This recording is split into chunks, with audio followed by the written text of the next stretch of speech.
Welcome to Not in a Huff with Jackson Huff, where we interview newsmakers, storytellers, and all-around interesting people. Sit back, relax, unless you're driving, and enjoy the show. Here's Jackson. Hello. I am Jackson Huff. This is Not in a Huff. Thanks so much for joining me. As always, really appreciate it. This week I'm interviewing Joey Hadden.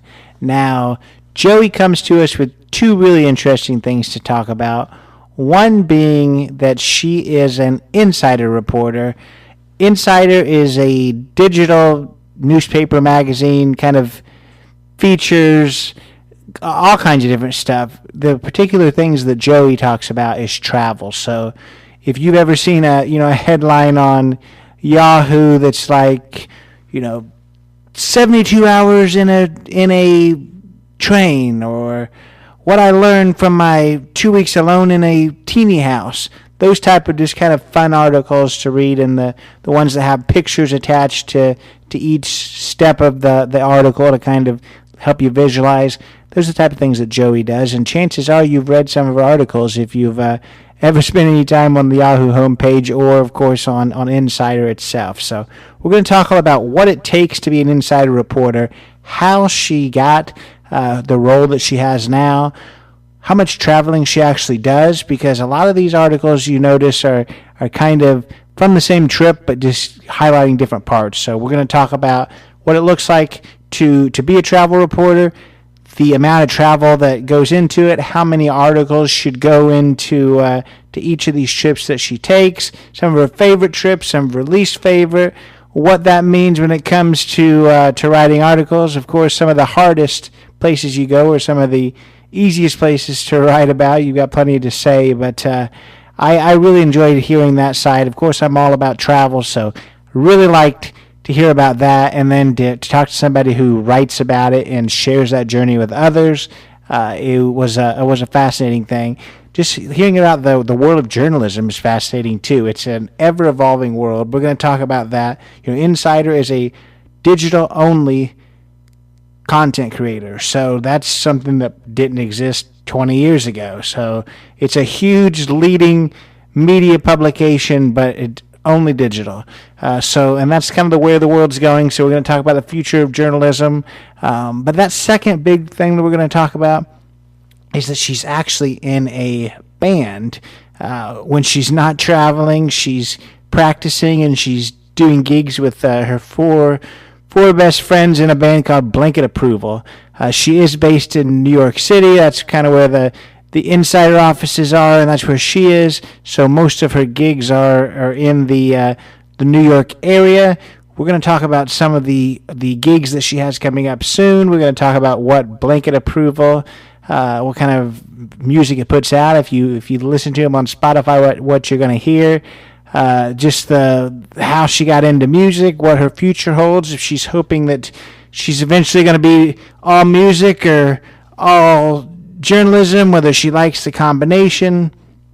I like to talk to people that lead an interesting life, and I think just talking about travel would have been amazing. Just talking about being in a band would have been amazing. So somebody who has successfully combined both of those, you're in for a really cool conversation. So without further ado, here is Joey Hadden. I'm here today with Joey Hadden. Joey, how are you? I'm good. How are you doing today, Jackson? I'm good. If you would just introduce yourself. My name is Joey Hadden. I'm a traveling lifestyle reporter at Insider. I live in New York City, and I'm also a musician in a band called Blanket Approval. Yeah, two really cool things that I want to kind of really go into detail with. If you would, let's just start out with journalism. Talk about what created that passion. Have you always, from a young age, wanted to be a journalist? Did you happen upon it? Let's talk about that. Yeah, and it started pretty early for me. I've always liked writing more than any other school subject, just because it came so naturally to me. So in 8th grade, when there was an option to do a writing-based elective, it was journalism. So I took it, and I've kind of never looked back from there. I continued on working for the school papers in high school and college, and now I work at Insider. Yeah. You said you started in 8th grade? Did you kind of always have a knack for it? Was it a learned skill, or were you somebody that just at that time you kind of just started out with I don't know, being the best eighth grade journalist, or was it something that took a while to kind of master? Not to say that's mastered yet, but I think that, when I was a kid, I found that I had like a sort of natural knack for writing where I would write something and people would respond well to it. It took me a long time to figure out exactly what it is that made that writing good and how I continue to improve my writing. But I think that I just had so much positive reinforcement about it, such a young age, mm, that, I really was fortunate to have such a confidence. And I've been able to continue that as I've built this skill over the last 10, 15 years or so, I guess. I love that. And you said that it took you a while to kind of figure out what that was that was making you maybe set apart. Have you figured it out? What was it that you had at that point that maybe some writers don't have? I think I have this like sort of natural hankering to like organize my thoughts as I'm Mm, thinking. And I think I just wrote in a way that was really raw, kind of just exactly how I was feeling. And for whatever reason, that rawness resonated with people. And so, I think like having a tone in my writing that matches who I am as a person has been something I've been able to, you know, perfect over time. Again, like not like it's perfect now, but right, right. And so I've looked at a lot of your articles. That's kind of why I reached out, because I like looking at your articles. It definitely is. I understand what you're saying as far as being able to kind of put those thoughts in a clear, concise way that makes it enjoyable for the reader. And that's why I think that your articles are probably ones that a lot of people gravitate towards. But I did notice that, and I don't know whether this is kind of just an insider thing or a you stylistically. Your articles are, I would say, a good 50-50, whether they're photos or whether they're words. So do you consider yourself more of a journalist or a photojournalist, a little bit of something in the middle, or where are we at with that? So that's a great question. Technically, my job title is a reporter, so I'm a journalist. But what's unique about working at Insider, and it's been great for me, is that I have a passion for these two things really deeply. And at Insider, I'm able to exercise them both at the same time in a way that the photos are as important as the words that I'm writing. And that's something that I think is somewhat rare in newsrooms, the ability to, hold both those crafts at the same level. And yeah, I feel really lucky that I was able to find a job that combined those two things right out of school. Yeah, and you said right out of school. I want to talk about how you joined Insider. Did you start right out of school? Did you work for some small town paper USA before that, or how did Insider start? So I graduated in May of 2019 and started applying for journalism positions in areas of the country where I had family who could help support me. So I grew up in and have family in the tri-state area. So I applied for a position as a visual features fellow at Insider, which is essentially like a extended paid internship. And I did that for 6-7 months, and then I ended up getting hired on full time to work as a reporter. And around the fall of 2021 is when I started traveling, and that kind of became my main beat at Insider.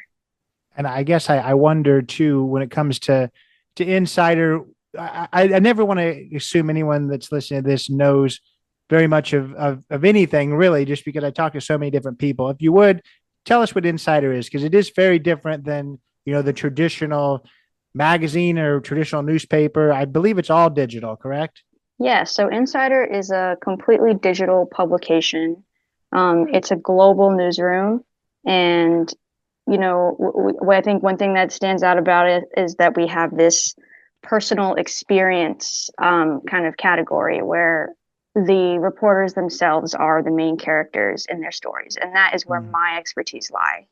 I guess I hadn't thought about that, but when I do read the different people, the reporters normally are directly in the story, so I like that. I hadn't thought about that at all.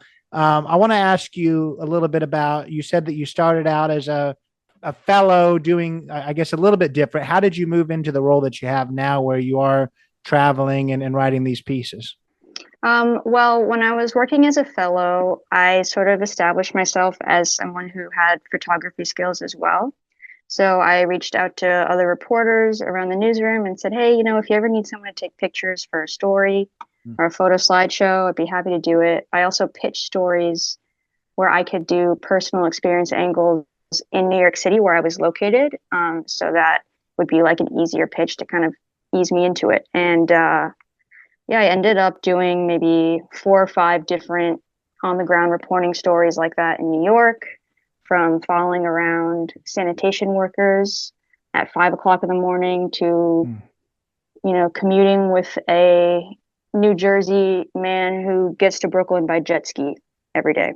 So I was lucky to be in a location where there's so many angles right here. And eventually, over a long time, I think I started to show an interest in travel as, the world was shutting down. So it was something that was like on pause, even though it was on their radar that it was something that I was interested in doing.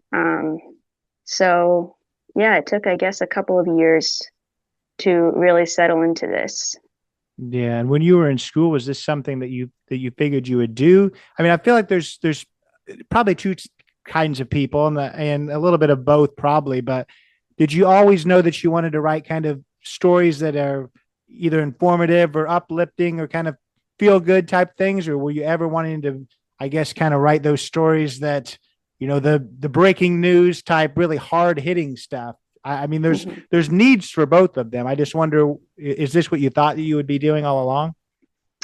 Honestly, I definitely didn't think that I'd be doing this, especially not now. I thought when I was in college that, I was really good at college and, being a student, and I was really nervous about how that would translate into the real world. And I figured that I'd end up doing something like laying out pages, at a local paper.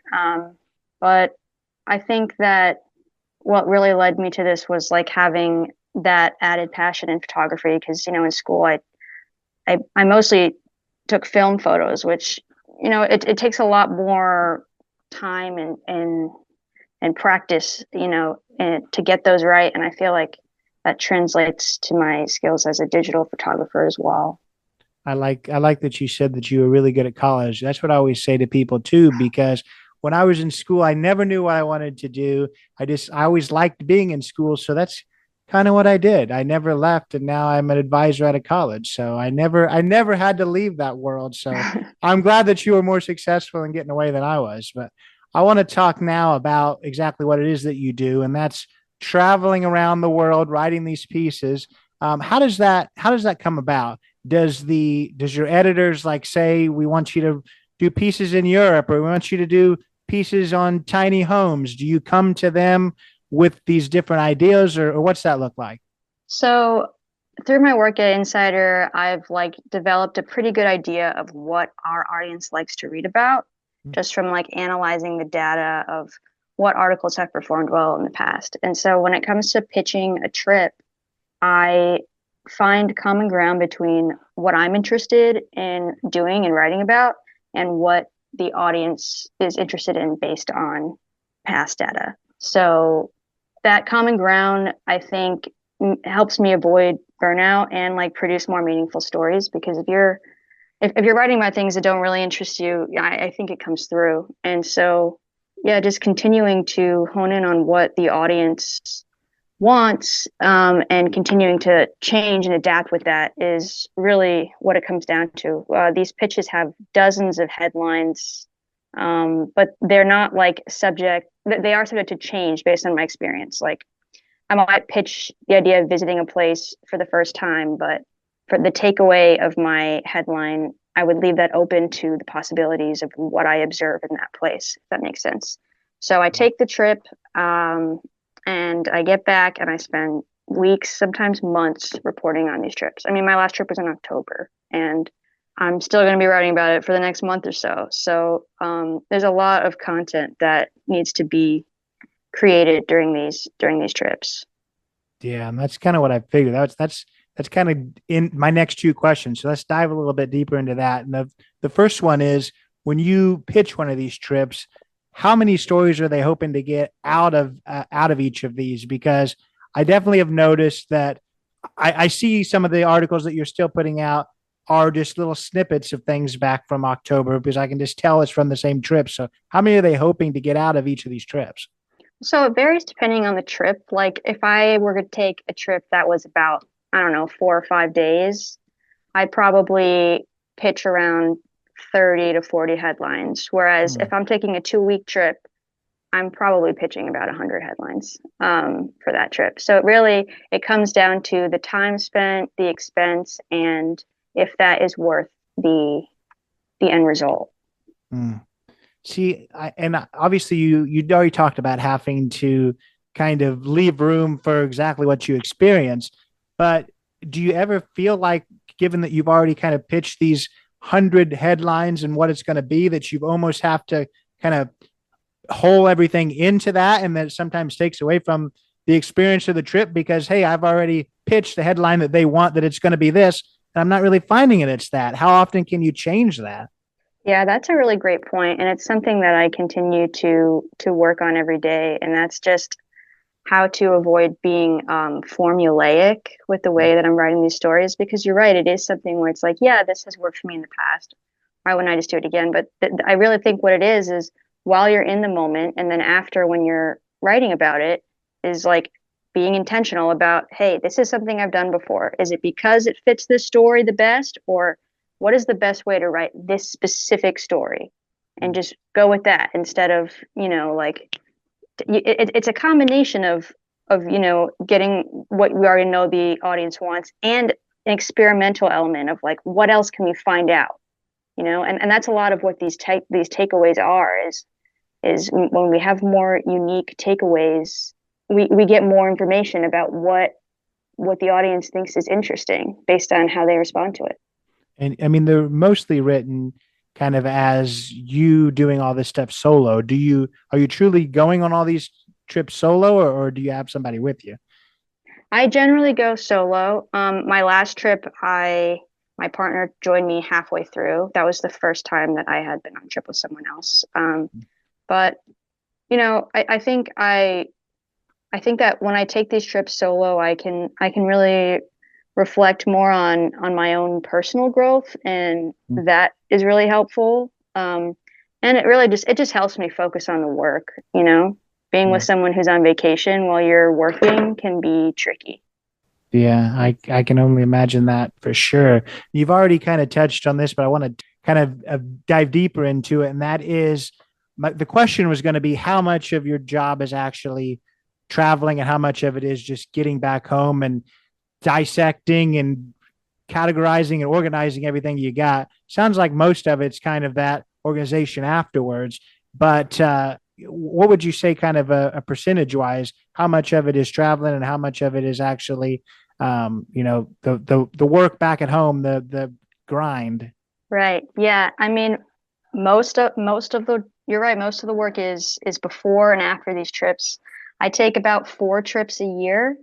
So that comes out to maybe a month to a month and a half of traveling, whereas the rest of the year is spent, planning these trips, writing about these trips, and then also, picking up other stories or ways I can help the lifestyle team outside of my own beat. I like to pick up quick posts that I can do to just kind of, diversify what I'm doing a little bit. That also helps me avoid burnout because these stories that I write from these trips are typically very long and they take a while to go live. But when I write a quick post, you kind of get that instant dopamine hit of like I did this thing and I got, what I mean, I got the result from it like right away. And so that is something I try to work into my weekly flow as well. I want to ask you too. We've touched on it a little, and that is that these trips are work and it's not a vacation for you. You even posted, I think, on Instagram one time, this this is an actual vacation for me, not just so Yeah. I mean, how do you look at these things? Do you find ways little moments or dinners or something to enjoy these, or are they truly just completely work and all things that go along with that, whether it's the dread of figuring it all out or just the kind of the stress of all of it, or do you ever find kind of the moments of actual relaxation, dare I say? Yeah, so I think when it comes to these trips, I you got to think of it like a work day every day. So in a normal day, I spend 8 hours working. So when I'm on a trip, I aim for just 8 hours of work a day and then spend the rest of my time however I want to. What ironically for me, like what relaxes me is like journaling. So that's part of my job at the end of every day is taking the time to just write down everything I saw and everything that I felt. But I'm definitely I'm definitely spending more time working, I would say, on these trips than when I'm at home, just because you're trying to get out as much content as you can, and there's a lot of things that work into it, like time spent on trains, transporting places. So yeah, I guess it's really just trying to make sure that I take the time for myself each day while I'm on work trips. Yeah. Otherwise, I'll kind of drown in work. And honestly, for me, a lot of times that's just like hanging out in the hotel room. I spend it all day going out and exploring, and then I need to come back to the hotel at night and just rest and watch TV or something. Sometimes that's really what I need most. So Yeah, no, I get that. I couldn't imagine it being truly completely work. That would be tiring and definitely cause some burnout really quick. So I want to ask you now a little bit about you talked about how these trips you've kind of now figured out what the reader likes, and you've kind of put together what you enjoy and what interests you to what you think the readers would like and what interests them. How much of these trips are, how far out of your comfort zone will you go on these trips because you want to experience those new things? Because I think the readers like that. Seems like a lot of your stories are, the first time I did this, the first time I did that. So that takes getting out of some of that comfort zone. How much of your travel is travel that you would be doing maybe on your own for pleasure, and how much of it's like, this is clearly just something I'm writing about. I would never really enjoy this. This is not what I like. This is not my comfort zone.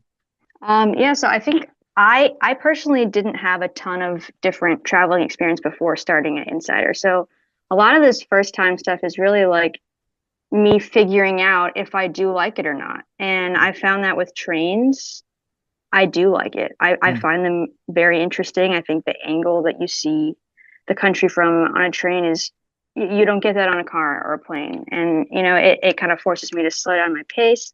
But, cruises, I get really motion sick. So I found out that like cruising, especially on the largest cruise ship in the world, was like more challenging for me. And if I were to go on my own vacation, I probably wouldn't do that again. Yeah, those type of ones are what I was going to maybe point out, that whether it's kind of the tropical stuff or the cruising, that's where it looks like you're out of your comfort zone the most. I always think it's funny when I look at these pictures and you're on this cruise ship and then you're still like in your jacket and your long socks and your tennis shoes. I'm like, I don't really feel like maybe she's enjoying this a ton because she doesn't look like an average cruiser right now. Yeah. Yeah. I don't think I always really fit in where I'm traveling, but I think that's good. I think like even with trains, it's like, it's not something that I'm comfortable doing. It's definitely still something that's very challenging, but I feel like I get more out of it. Yeah, and I've never done any trains, and I was going to ask you about that. What started this train? All these train articles. You've written a lot of them. I think that's kind of a specialty at this point. Is it because you're from? I mean, you're from an area of this country that travels by train a lot more than the Midwest where I live. So did you already have that experience? Did you just do it for one article, kind of first time, and realize you like it? Because that definitely seems to be a theme now. Yeah, I mean, I grew up taking, local trains and stuff, but I never really went on like a train journey, like a long distance train until I worked at Insider. So like what sparked my interest was for my first trip back in 2021. I wanted to try like sleeping in like an overnight train, which, here in the US we have Amtrak, and there are all these different accommodations that you can book for these overnight rides, or like a variety of comforts. So, I looked through our data. I saw that, our readers are interested in train coverage. And so I pitched a 30-hour train ride from New York City to Miami and back 5 days later on two different bedroom type accommodations on Amtrak. And it's funny. While I was on the trains, I was like, man, I don't know if I would do this again. Like, this is really rough. But like reflecting back on it, I was like, I do want to challenge myself more in these areas. And like, I think that, the more train rides I take, the more I can like build up my expertise as like someone who's experiencing trains, and like compare different trains in the US to those in Canada or Europe. So yeah, I think that, when it comes to trains, it's something that I didn't expect to get into. But it kind of like naturally formed into kind of like a mini beat within my travel beat. Yeah, I like them. I think that's some of my favorite stories that you've written, just about the train world, because I've done a lot of traveling, but the trains is something I've never done. So that is truly something that I know absolutely nothing about. So definitely interested. I would say living vicariously through you, but I don't know that I am, because I don't know if I like it any better after reading it. Maybe I'm like, I really am not sure about that. But I want to, I guess, move into, we've talked so much about kind of skirting kind of what you do. Talk about some of your favorite places you've been, and then some of the places that have not been so great. And then also, just to make this question super long, has your favorite places produced some of your favorite articles? Or I feel like it would be strange to say, hey, this was awful, I hated every minute of it, but it actually produced some really awesome articles that I'm more proud of. So talk about all that if you can. It's funny you say that last thing you said, because I do find that like the hardest moments I have when I write about them, they are my favorite articles. And it's just because it's like, this was, these moments that are hard in these trips, they're turning points, and they're opportunities to think about things in new ways. And those are the things I like to write about. But yeah, when it comes to my favorite places I've been, I really loved Switzerland. I only spent a couple of days there. I was in Zurich and staying in Rogwall, this village, maybe an hour outside of the city by train. And I was staying there because I was looking for, unique budget Airbnbs. So it's, going to be cheaper outside of the city. But I found that I really liked just being in a more like a slower pace, more like true to life kind of area of Europe. Because when you're in, the bustling cities, like just like when you're in the US, the bustling cities isn't like reflective of what it's like all around the country, So I think like in all these places, like when I've found these small towns, these suburban areas that aren't really in the forefront, those end up being like some of the most interesting. I can understand that. So talk about we talked about some of the struggles here and how they've created some of the best articles, but what are some of the coolest places, the coolest experiences you've had because of Insider? I think that like some of the cool stuff has been like going to Canada for the first time. I took a train from New York City to Niagara Falls, New York, and I walked across the Rainbow Bridge over Niagara Falls into Canada. I traveled from there to Montreal and Quebec City. And that was cool because I never thought about Canada growing up. It was never like a place that I was like, oh yeah, I would want to travel there one day. And honestly, I don't know if I ever would have, if not for this work opportunity. And now that I've been there, I really want to see more of Canada. Mm, yeah, I like that. And I want to ask you the last question about the journalism world is kind of the bigger picture, that maybe the scariest question. That is, it's kind of scary out there for journalism. A lot of young professionals that are getting into this. I know a lot of people in this world, and can be a little bit bleak, definitely if you're trying to be, the traditional newspaper writer, if that even barely exists anymore. So talk about that world, advice for other young professionals, how you think the world is going to adapt, because let's hope it does. Because if we really do lose the investigative journalism and those who do write these hard stories, or even the ones that write the honest, real stories about things like you, that we're going to be in some trouble. So.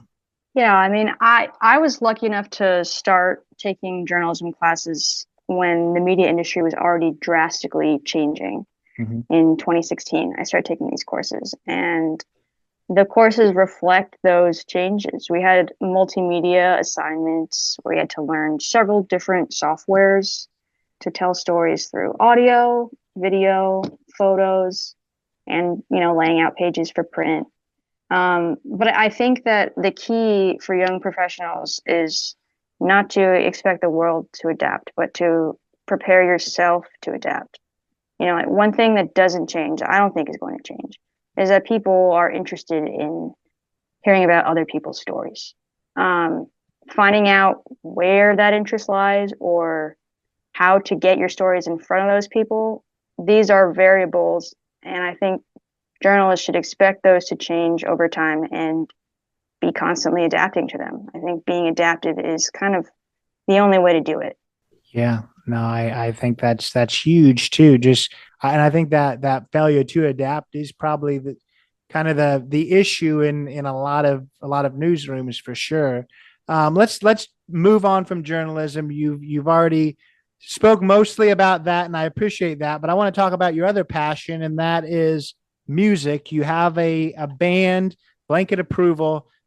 First, how do you balance both of these? That seems like two very different things. Maybe that's why it is so successful, because it is so different and it allows you kind of that time to breathe away from your career. But let's talk about that music career.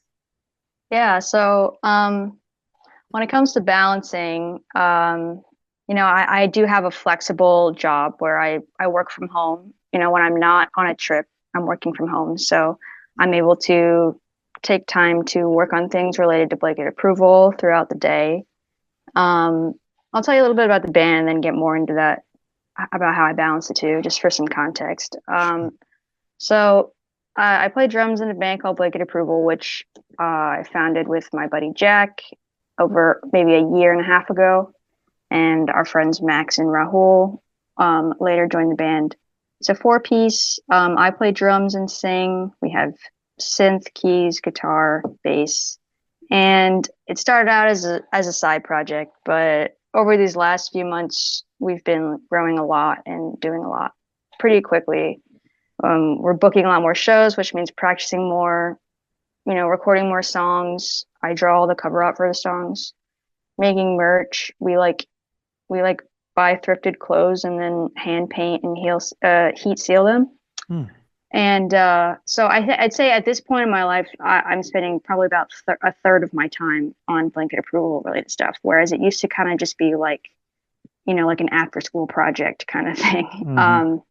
So yeah, I'm definitely still figuring out how to balance these things. But one thing that's helped me is setting really clear boundaries in areas that I can do that. So like with my band, I can be very comfortable setting these boundaries. For example, on weeknights, I only practice till 9. That might sound like an early curfew for a grown up, but for me to work and then practice right after is like a 12-hour day. So like prioritizing my rest every night it's crucial. And another thing that gets in the way a lot is trying to plan out future trips and future shows. So what I do is I keep a physical calendar, like a notebook calendar, and I use it for everything, from work, the band, and my personal life. And I take it with me everywhere I go. And whenever there's like a show that my band is working on getting a date for, I'll write it in pencil in case it doesn't work out. And then the same thing for work trips. If I am, pitching a trip that I haven't gotten approved yet, I write it in pencil. And then if the show or the pitch is confirmed, I trace over it in pen. I don't know why that system works for me. I just can't get into the tech online calendars. But yeah, this has been like my foolproof system for making sure I don't double book myself. I like that, and I wonder. Obviously, the band you can work with them on that, but how understanding is Insider about that? And I feel like maybe it's because you have the role that you do, where you're pitching it, and you're obviously not going to pitch something during the time that you already have something. But have you ever found a conflict there that, hey, I have something booked with the band, but I have now a commitment with my day job? No, I haven't had that issue. I have like an unlimited PTO program at Mm. Insider where I ask my manager in advance, like, hey, I have shows these days, going on tour, whatever it is. And they've always been really great about that. And I try to, like, whenever I'm booking stuff with my band, I'm like, if they do like 3 weekends in a row, I'm like, all right, come on, like, relax for a second. Like, we need to make sure we know what we're doing these weeks, because I can't have too many weeks in a row where I can't free myself up for travel for work. But yeah, I mean, Insider's been great about it. It hasn't really been an issue. I love to hear that. So if somebody turns on Blanket Approval on Spotify, they check it out. What music are they hearing? What I guess what's your sound? Yeah, so we're an indie power rock band.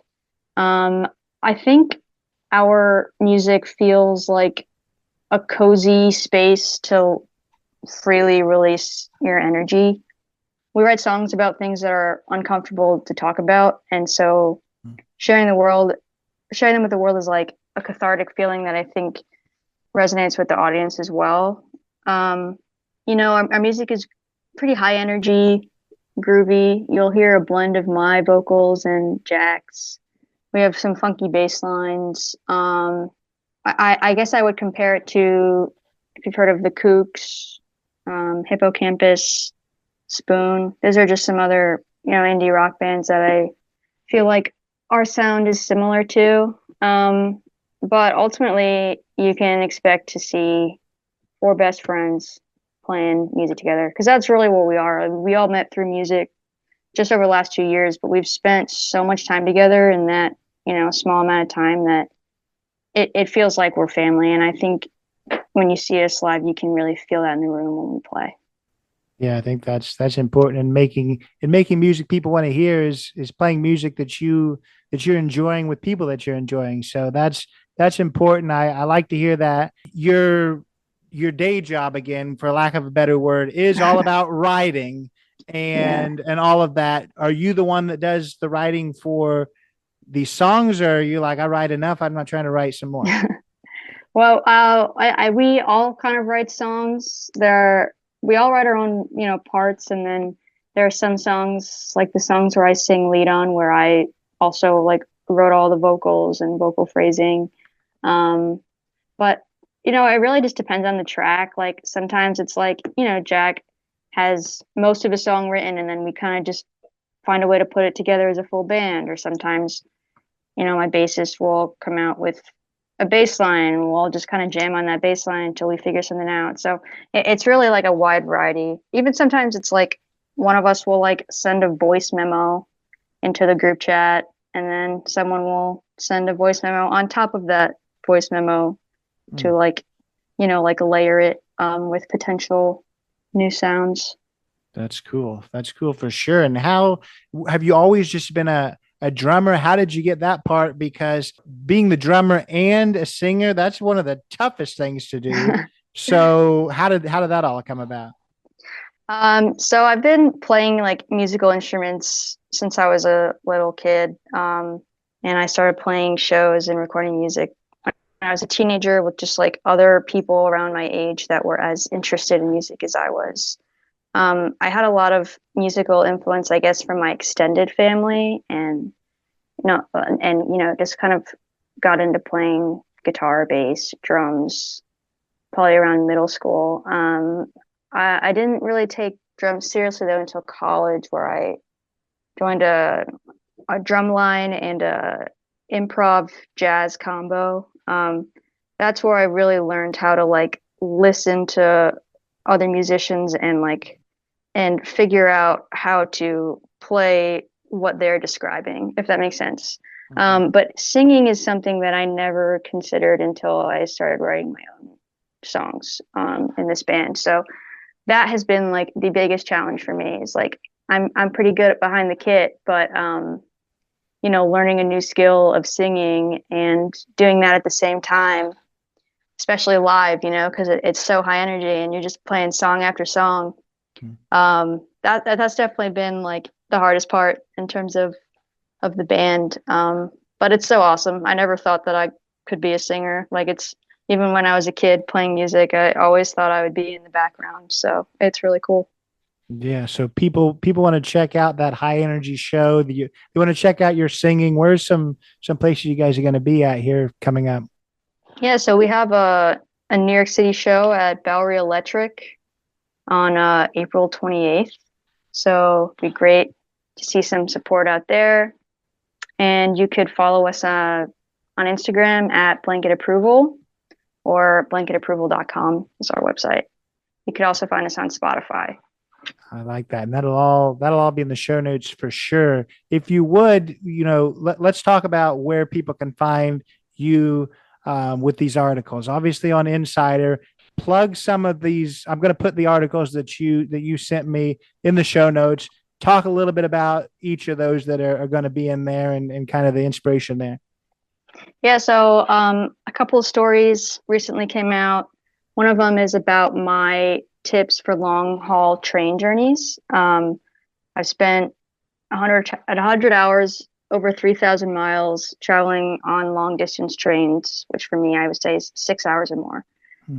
And I just kind of like reflected on all of these journeys and put together some tips that I would want to have if I was trying this out for the first time. And I think these tips kind of resonate no matter where you're traveling by train. Like they're pretty universal.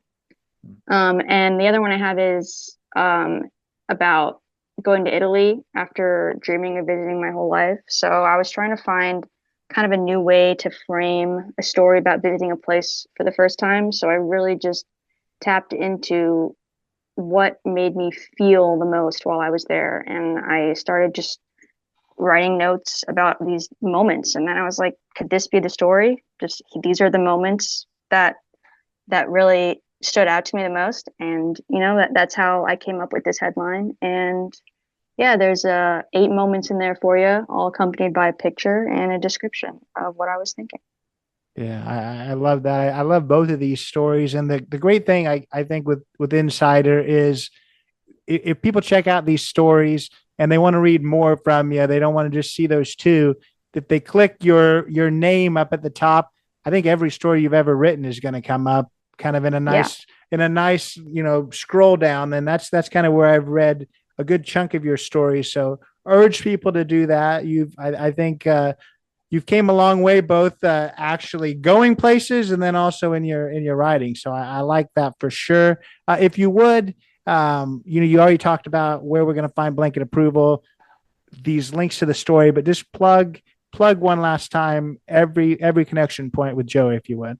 So there's at Joey Ray Hadden on Instagram. That's where I post every story that I've written. You can also go to my author page on Insider.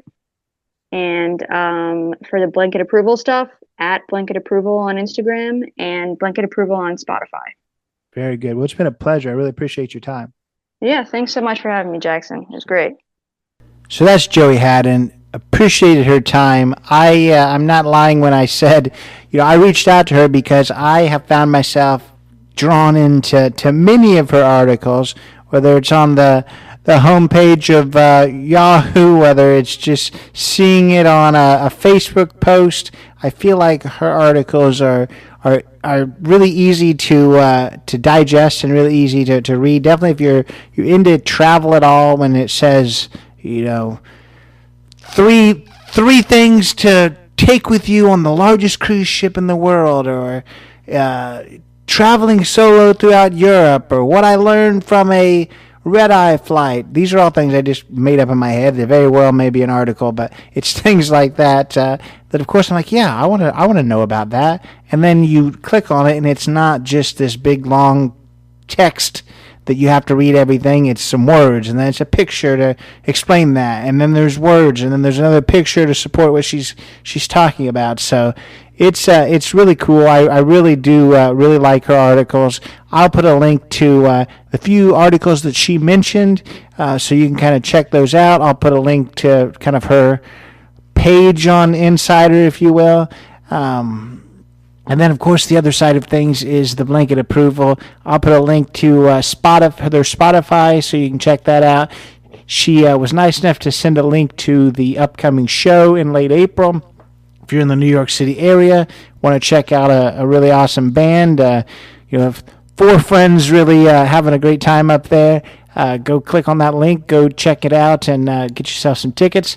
Know they would appreciate seeing you there. But yeah, I'll link everything down below. If this is your first time listening or you haven't already, please subscribe or follow, whether you're on Spotify, on Apple. Leave that 5-star review. Leave a written review on Apple. Really appreciate that. You can follow us on Instagram, Not Enough Podcast, JacksonHuff.com, Not Enough with Jackson Huff on Facebook. We're everywhere. Really appreciate your support. But if you do nothing else, come back next week, because a lot of amazing guests coming up, and really great guests from the past too. Plenty to listen to.